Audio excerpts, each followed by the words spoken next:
Hello guys, and welcome to another painting tutorial on how to paint Atomic Miniatures 2077's 3D printed Lego compatible models. So today we have the 10mm pistol. Two versions, one with the silencer and then another without the silencer, just the basic version. Nowadays the silencer version has a detachable silencer.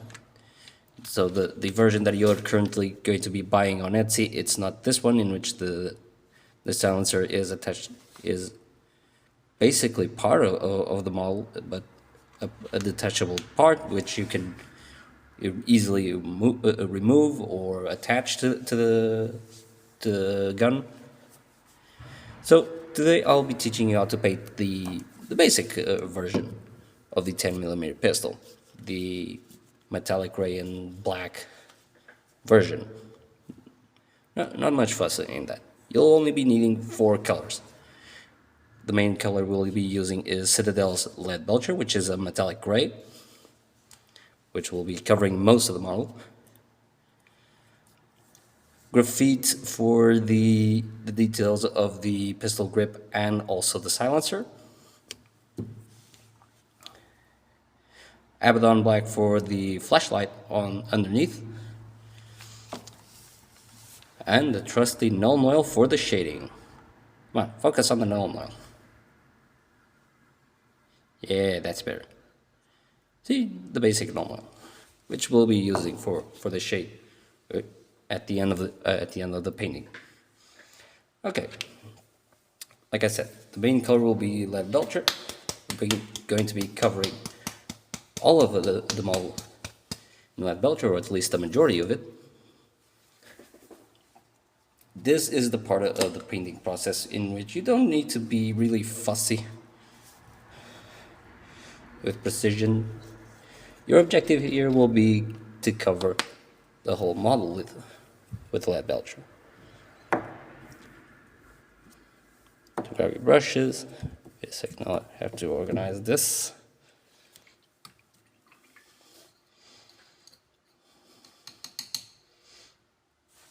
Don't forget to water down the paint. Just a bit more water.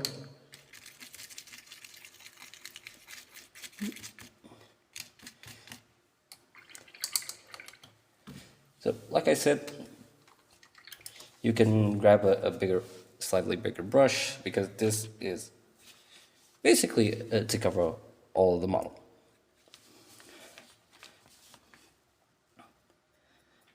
And while I'm painting, let's talk about the 10mm pistol.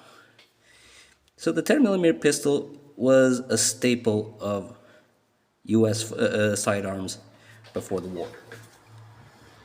It was a very common and very reliable pistol that found general use within the U.S. Army, not just with the officers, but also with any other soldier fighting in the U.S. Army. And even civilians enjoy the gun. It's a 10mm gun, which is a slightly odd caliber, but it was probably it was probably the caliber selected because it was very close to the .45 inch yeah, the .45 bullet caliber, because if you convert it into millimeters, the 45 round is about 11 millimeters diameter. Diameter? Yeah, diameter. So I can see the why. But moving on with the story of the history of the gun. The 10mm pistol was very popular. It was very popular to the point that everybody liked using it. Everybody liked keeping one around because it was sturdy, it was reliable, and it was pretty powerful. In almost every Fallout game, your first gun is going to be the 10mm pistol, with the exception of maybe the... Well, Yeah, with the exception of Fallout New Vegas, in which unless you have the Courier Stash DLC, your your main gun in Fallout, your first sidearm in Fallout New Vegas is the 9mm pistol, as well as the varmint rifle, which is not bad. And if you want to, you can have a laser pistol at the beginning. But in every other Fallout game, maybe your first gun is always going to be the 10mm pistol, always. And it's a cool starter weapon. It's relatively powerful. And in Fallout New Vegas, I think Fallout New Vegas is the one that complements the gun a bit better, because it's despite you can have one from the start if you look hard enough in a point southwest of Good Springs, which is where you start the shit. It's the point where you start the game in Fallout New Vegas.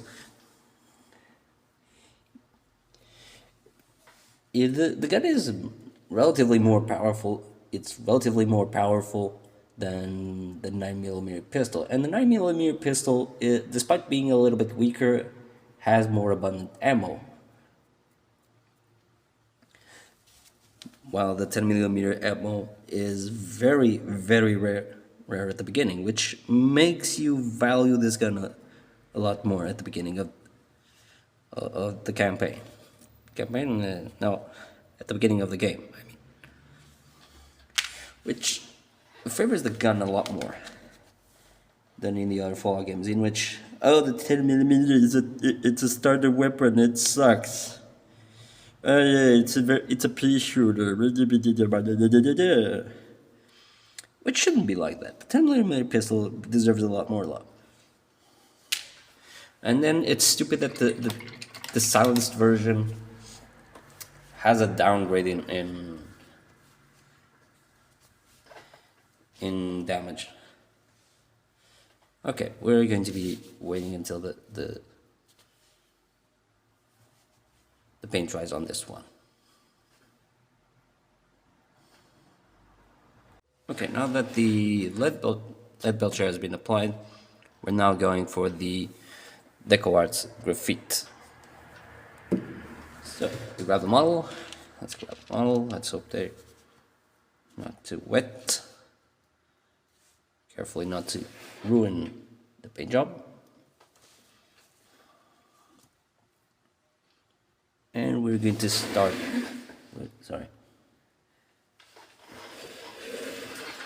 And we're going to start applying graphite.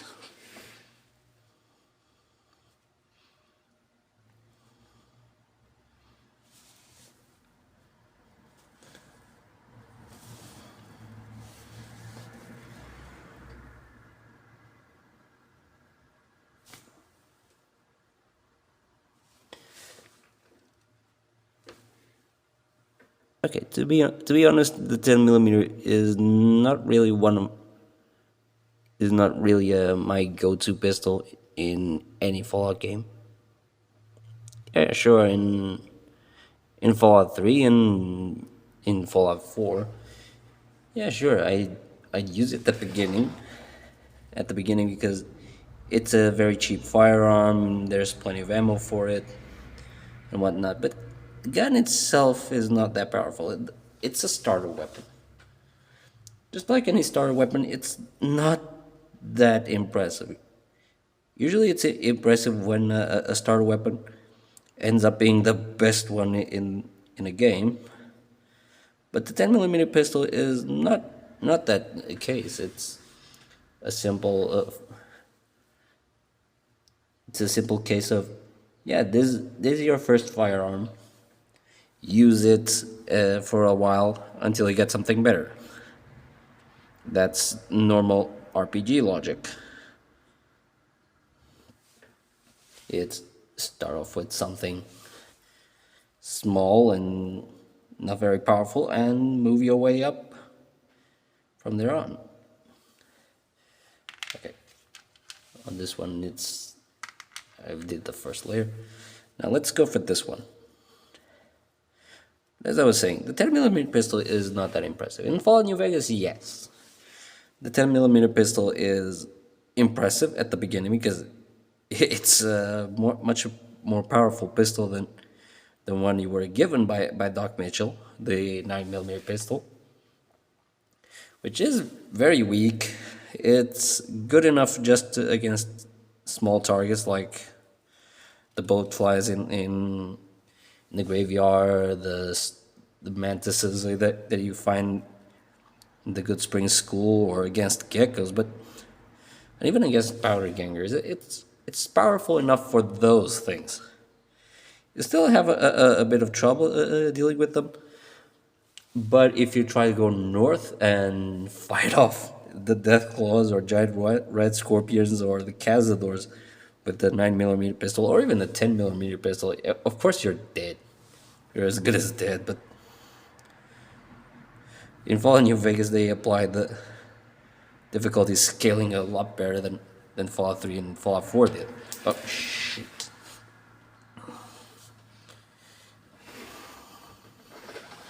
Okay, didn't break.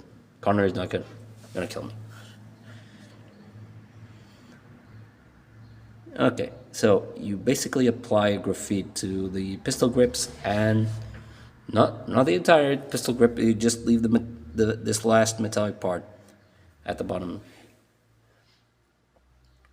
in lead belcher, and the rest, yes, you could paint graffiti. Even if you want, you can even, if you're feeling lazy, yeah, paint the flashlight graffiti too while you're at it, if you want to be extra lazy. I'm going to maintain with the original color scheme. You guys are not forced to do that.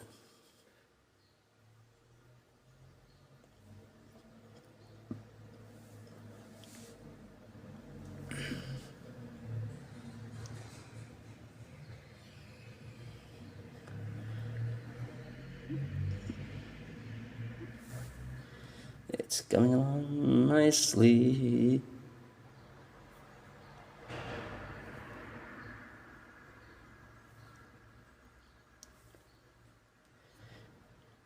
If you want to go the extra mile, just be careful with this little detail here between the gun barrel and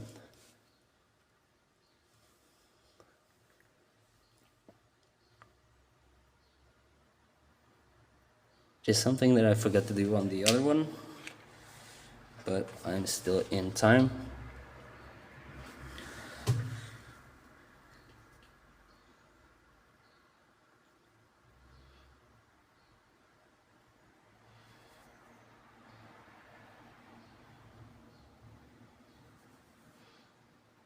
Yeah, not the barrel tip.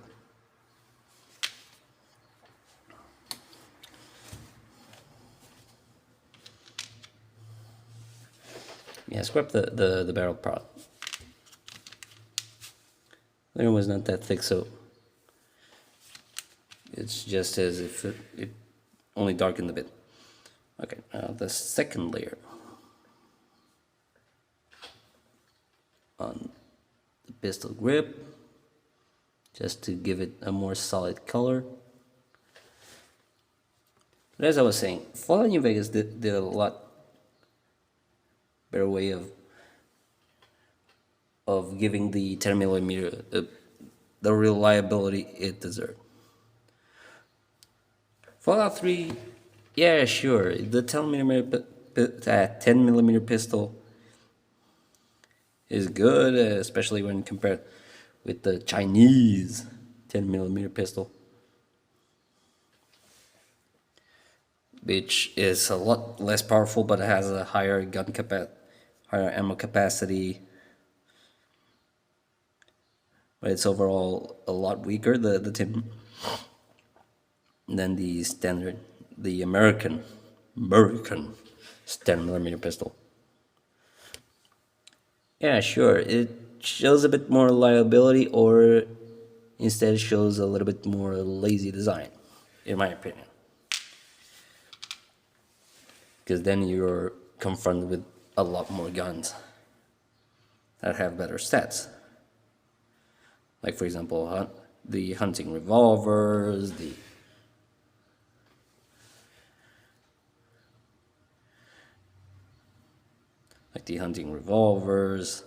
the Chinese assault rifle and whatnot. You end up seeing a lot better guns than the 10mm pistol. The 10mm pistol, yeah, sure, against red roaches and against both flies and whatnot, it's enough. Even against raiders, yeah, sure, you're going to be shooting at them for a while, but eventually they'll die, yeah.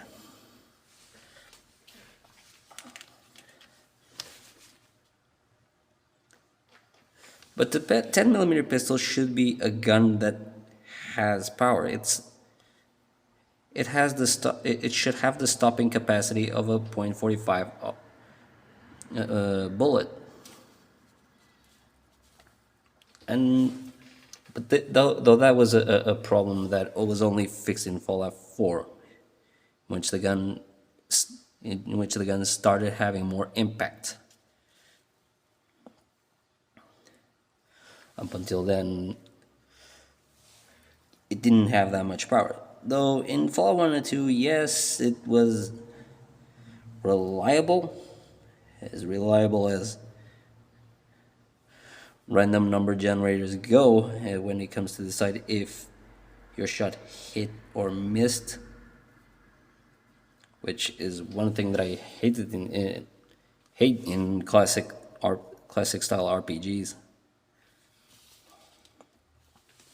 But like in the new Fallout games, a lot more, which is, it doesn't rely anymore on probabilities. Okay, so that's the lead belcher applied. Now let's go for the Abaddon Black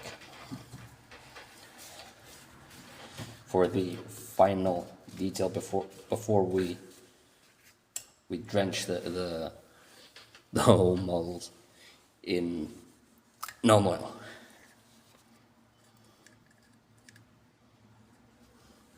Okay, we won't need much Abaddon Black because this is a relatively small detail.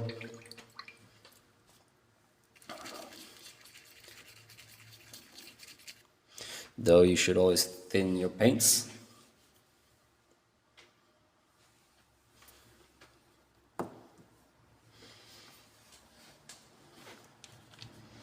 Okay. So grab your brush.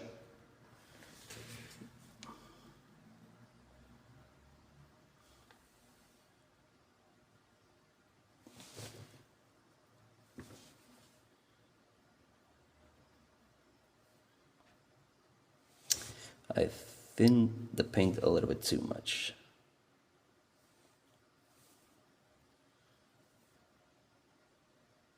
And saying a little too much is understating it.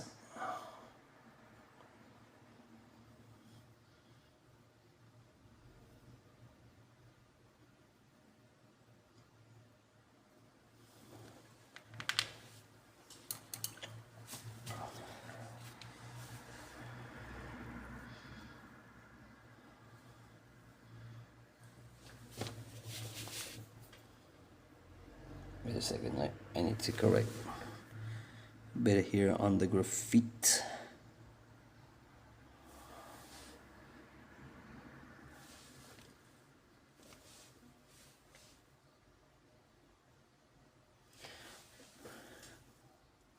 Okay, now I can continue.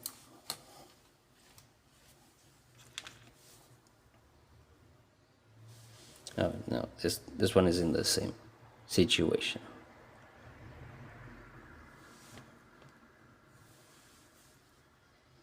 Thought 2 layers was enough, but apparently it wasn't, because I thinned the graffiti a bit too much as well. Okay, moving on, let's continue painting this bit here, which is I think it was the flashlight of the gun.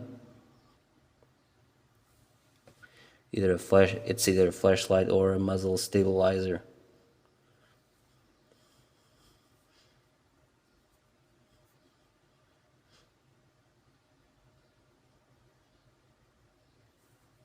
Yeah, but I think it's a flashlight.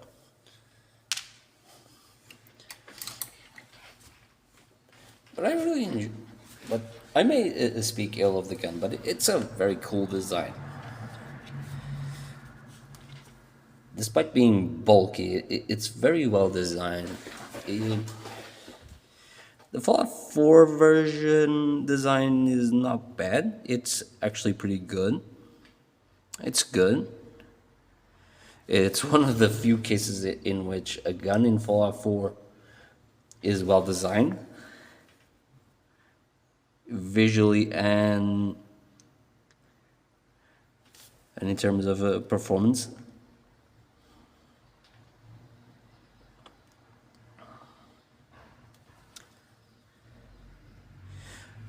In Fallout 4 is the worst of the Fallout games when it comes to weapon design. Fallout 4 and you can say Fallout 76 is a bit dragged down by it as well. The energy weapons they look cool, but man, those heavy weapons and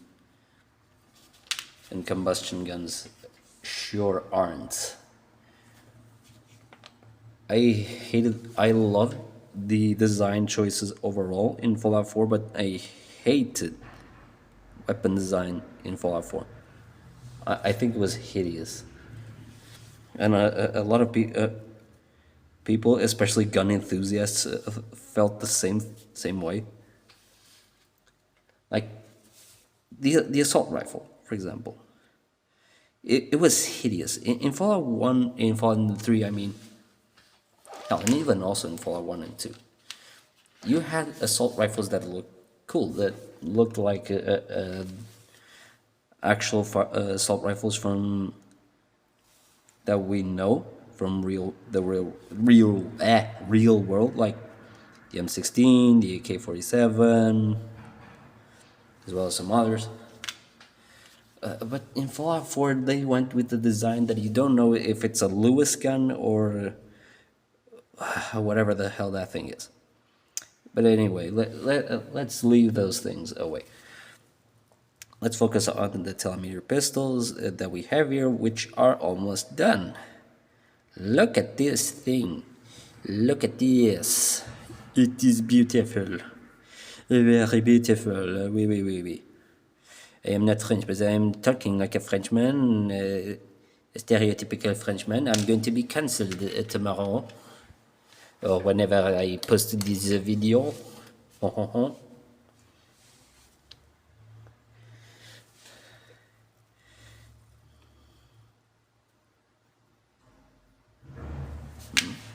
Okay, now that the Abaddon Black and all the colors are applied to the model, let's go for the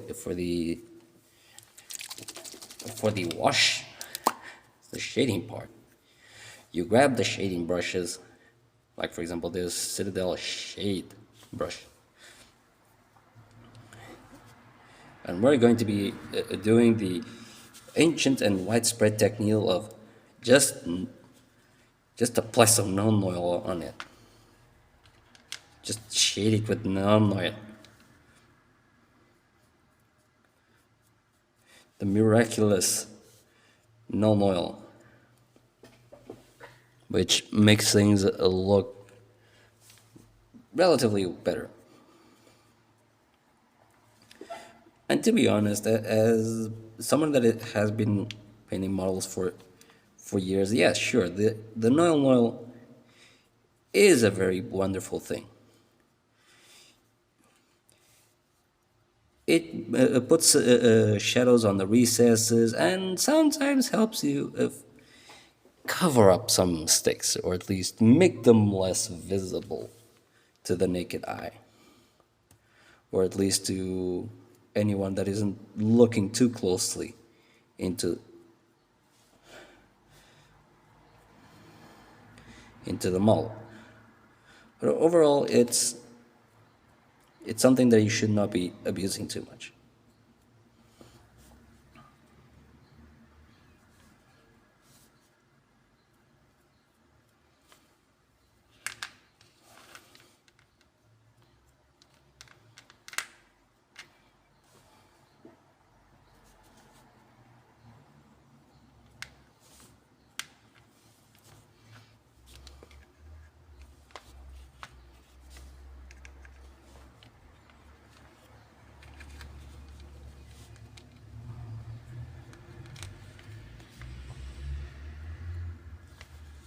Just apply normal all over the model, and you'll be fine. Because that's exactly the point. You want to make this model look a bit dark.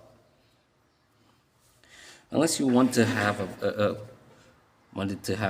pre-war look, then just dilute the Nuln Oil a bit with some Lahmian medium, or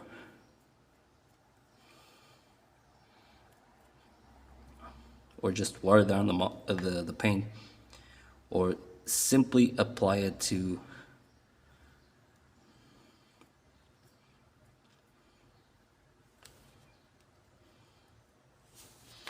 on those tight crevices with a very fine brush. But overall, I want to make it look older.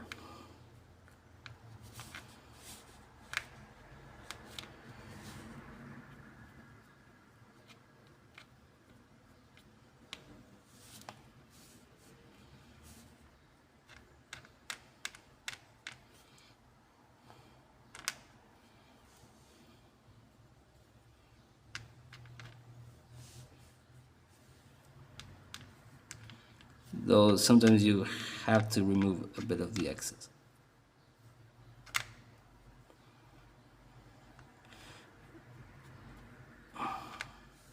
Okay, now we leave it to dry for a bit before we can apply the varnish.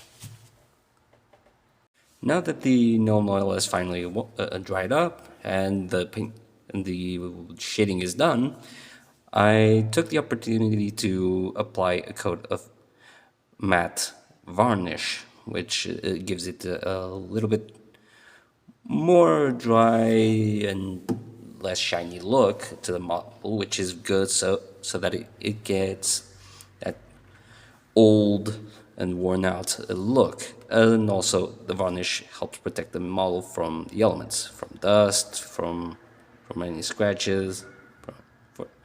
Okay, so this is the final result. As you can see, it looks a lot like the original model.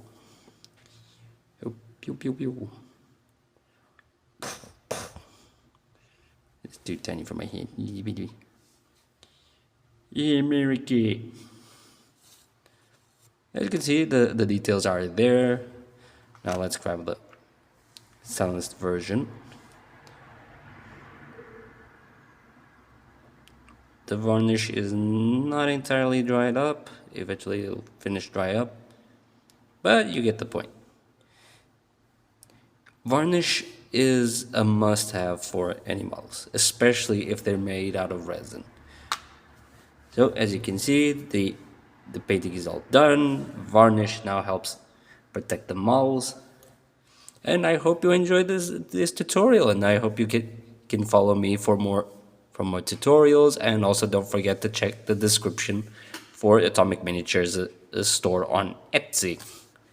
Go there, buy some models. The 10mm pistols now are not like this, with just one part, one with no silencer and the other with silencer. Nowadays, Connor has updated so that the silencer can be detached from the gun and reattached.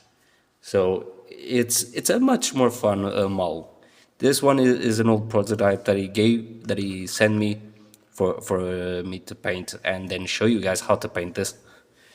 So now you have a much more fancy model which you can customize as much as you want. You can put the silencer on or have no silencer. Hooray! Well, don't forget to subscribe to the channel for more tutorials that are coming in the future. Bye bye.